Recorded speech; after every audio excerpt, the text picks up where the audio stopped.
The death of the Patriarch takes place in the upstairs bedroom of the Carthage Jail in Carthage, Illinois on June 27, 1844.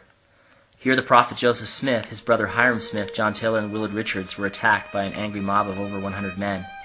In their own words, Willard Richards and John Taylor, the only survivors, described the scene. This is John Taylor's account. Almost instantly, another ball passed through the panel of the door and struck Brother Hyrum on the left side of the nose, entering his face and head. Immediately when the ball struck him, he fell flat on his back, crying as he fell, "I am a dead man." He never moved afterwards.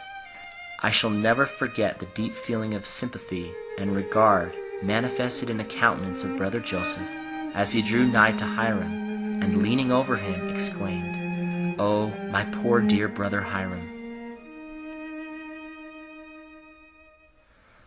The death mask of Hyrum Smith shows his expression at the moment of his death. To me, it shows a man at peace, who lived great and died great in the sight of God.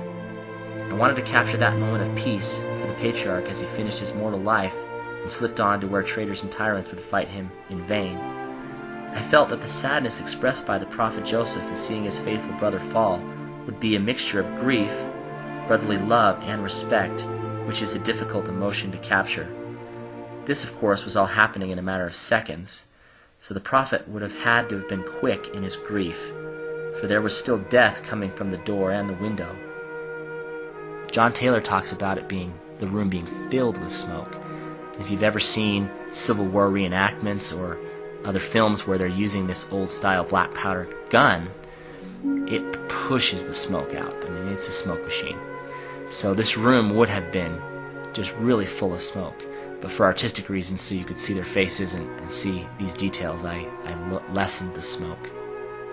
We know that Joseph knew he would die. I'm guessing that he probably thought he would die first. So for Hyrum to die first, I think struck Joseph. Facing your own death is one thing. Facing the death of your brother at the hand of a mob, I'm not sure he thought Hyrum would be the first to be killed.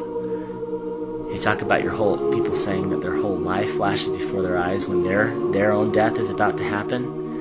You know, if Joseph's whole life is flashing before his eyes in that moment, he's seeing Hyrum through that whole life, from the time they were little kids, before his first vision or anything. And through all those really difficult times, he sees Hyrum steady and consistent all through him, and now he's seen the end of his brother's life.